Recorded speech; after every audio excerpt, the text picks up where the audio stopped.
Imagine the most futuristic city in the middle of Manhattan. 40-story office buildings, an opera house, an airport terminal, even a helicopter landing area. The project is called the X City. It should become even bigger than the Rockefeller Center. But if we look at the landmark right behind us, we see there is no X City. Instead, we have something that is even more fundamental to our world, the United Nations headquarters.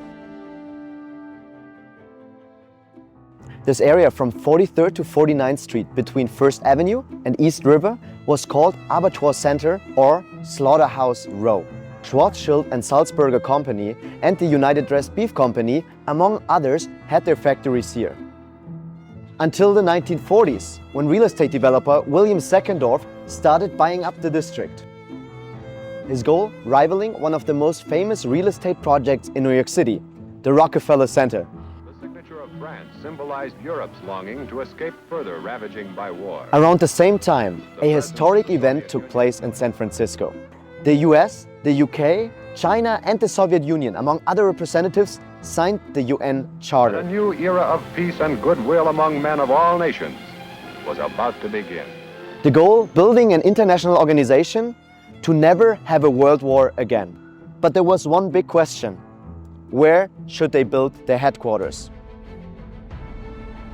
A few countries were considered around the world, but given the context at that time of World War II, the preference was to build the headquarters in the United States.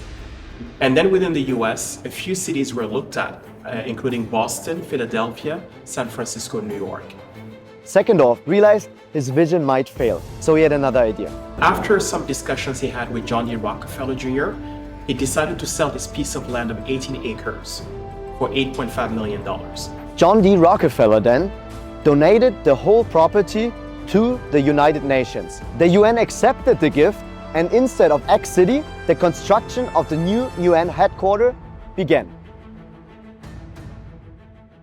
The first building of its permanent headquarters in New York is inspected by representatives of member nations. On January 9, 1951, the new UN headquarters opened up their doors.